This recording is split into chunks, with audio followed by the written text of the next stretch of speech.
안녕하십니까. 부트기니 조성호 소장입니다. 반갑습니다. 자, 오늘은 꼬마 빌딩 가격에 대해서 얘기를 좀 해볼까 합니다. 자, 시작하기 앞서 좋아요, 구독 꼭 눌러주신 거 잊지 마시고 꼭 눌러주세요. 아주 힘이 납니다. 사실 우리가 이제 이 가격이라는 것이 사실 뭐 정확하게 어떻게 딱 정해져 있는 게 아니기 때문에 그 사항에 따라서 건물 평수 뭐 여러 가지들 뭐 수익 이런 걸 비교를 해서 가격이 이제 정해지는데 사실 이런 것들을 우리가 딱 가격을 정확하게 알기는 쉽지가 않다. 그래서 우리가 이제 건물을 딱 구입하는 데 있어서 아시는 분들, 뭐 소개하시는 분들의 말만 듣고 얘기 듣고 가격이 얼마다 해서 조금 뭐 할인될 수 있으면 조금 깎고 이런 부분 대부분 이 정도로 해서 이제 우리가 건물을 구입을 하고 있습니다. 근데 이제 이 사실 가격도 보면 여러 가지 형태로 우리가 이제 구입을 하는 경우가 이제 많죠. 그래서 그런 거를 잠깐 예를 들면 자, 어떤 누군가는 사실 시세보다 높은 금액에 또 건물을 구입을 해서 이제 손해를 또 보시고 구입을 하시는 분들도 많이들 있고요. 또 어떤 분들은 사실 또 정상적인 가격에 딱 구입을 하시는 분들도 있고 아니면은 좀 더 높은 가격에 또 이제 구입을 하시는 분들도 있습니다. 다운된 가격으로 사실 또 구입을 하시는 분들도 계시고요. 그래서 가격이 이렇게 다양하게 이제 있습니다. 그래서 건물을 구입하는 것도 사실 내가 잘 샀는지, 좀 싸게 샀는지, 비싸게 줬는지, 이거 내가 많이 손해를 봤는지, 사실 이거를 우리가 알기는 쉽지가 않거든요. 주변의 시세도 파악하는 방법도 그래서 배워야 한다는 얘기입니다.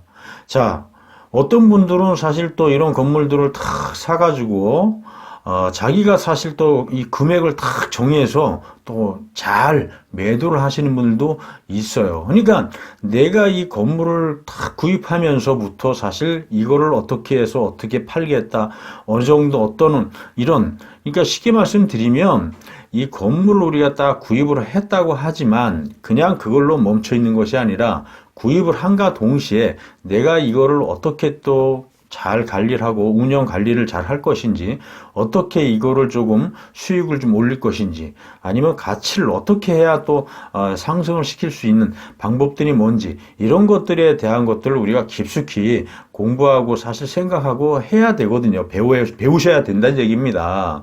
자, 이 부동산 가격이라는 것은 사실 정확하게 정해진 금액은 없습니다. 그 사항에 맞춰서 다 금액이 달라질 수가 있다는 겁니다. 그래서 내가 높게 받고 팔기 위해서는 여러 가지 어떤 기법들, 방법들을 동원을 해서 그런 것들을 내가 거기에 맞춰서 만들어서 해야 된다는 얘기입니다. 사는 것도 마찬가지입니다. 단순하게 그냥 비싼 금액 주고 단순하게 말만 듣고 사는 것이 아니라 이런 것들을 내가 좀 더 싸게 살 수 있는 거는 방법이 뭐지? 이런 것들에 대해서 아주 깊이 공부하고 생각을 해야 된다는 얘기입니다.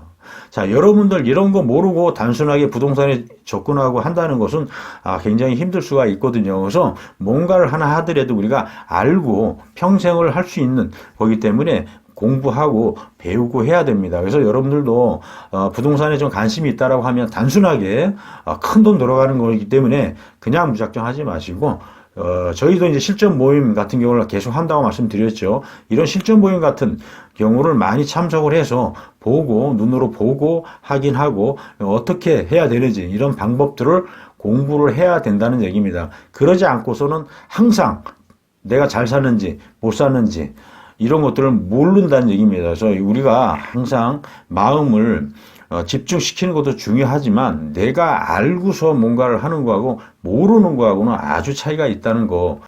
여러분들이 이런 걸 꼭 알으셔야 나중에 손해를 보지 않고 이익을 볼 수가 있다는 얘기입니다. 자, 여러분들도 이제 공부하는 거 아시겠죠? 무작정 묻지마 투자하시는 게 아니라는 얘기입니다. 아파트 하나를 하더라도 알고서 하는 사람, 흥정을 어떻게 해야 되는지, 무엇을 보고 무엇을 선택을 해야 되는지 어느 지역을 선택을 해야 되는지 이런 다양한 방법들이 존재한다. 그런 걸 모르고서 무작정 남 얘기 듣고 하는 거는 크게 손해를 볼 수가 있다는 얘기입니다.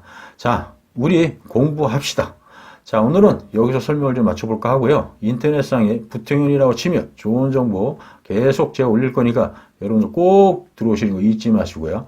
자, 오늘은 여기서 설명을 좀 마쳐볼까 합니다. 감사합니다.